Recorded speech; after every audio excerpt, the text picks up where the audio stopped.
I think with respect to your question about, okay, well, how do we limit interacting with hammerhead sharks, for example, is a really good one. And one of the first things is that we can learn more about their behavior, like through tracking, like we're doing, to actually know where they go, where they aggregate, where they're spending their time, because it's not like you can't protect these animals or can't stop fishing in all places, right? Nor would you want to.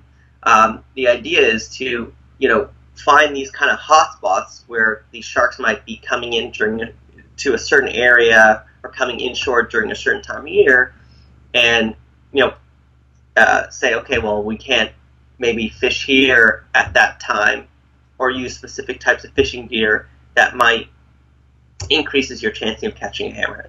So, for example, there are hammerhead shark fishing tournaments that occur during the summer off Florida, because that's when hammerheads come near shore in many cases.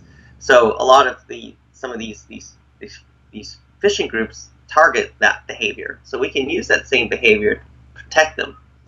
But I think it's more of, having also the ability to be able to, I think once you see you have a hammerhead, cut the line and let the animals swim off, rather than fighting it all the way back to the boat or the beach or something like that. Right. If you have a boat, what you can do is, if you catch a hammerhead, and once you know it's a hammerhead, you can obviously kind of motor the boat towards the shark, reeling in the line, and then cut off the line relatively close to the animal. If you're fishing from the beach and you can't chase the shark, you would probably want to cut the line further back. Right. And a lot of people of the beach fishers have said, well, having a shark dangling a line is not going to be, a long line is not going to be great. It's a fishing line, that can cause entanglement that could affect the animal. It could, but I've seen many sharks in the ocean trailing line, and eventually that hook is going to rust out and that line is going to disappear.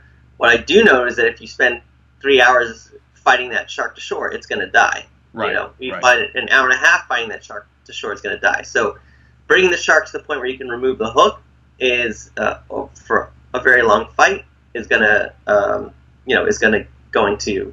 put too much stress on the animal. I think the type of fishing gear, if you're out fishing for sharks, you want to have gear that's very strong, so that you can there's probably less sportsmanship involved, because there's less finesse when you're using very heavy gear. You're just muscling the animal in. Right. But in terms of, if you're in a place that you might encounter hammerheads, you want to be able to kind of muscle it in and not really play the animal, know. So I think it's a matter with hammerheads. One is, we can, by knowing the behavior of the animals, we can avoid fishing at places and times where those animals might be seasonally aggregating. Right. The other thing that we can be doing is, if we do catch the sharks, we need to let them go as soon as possible and not really fight them in to release them, which you might be able to do with other species that are hardy.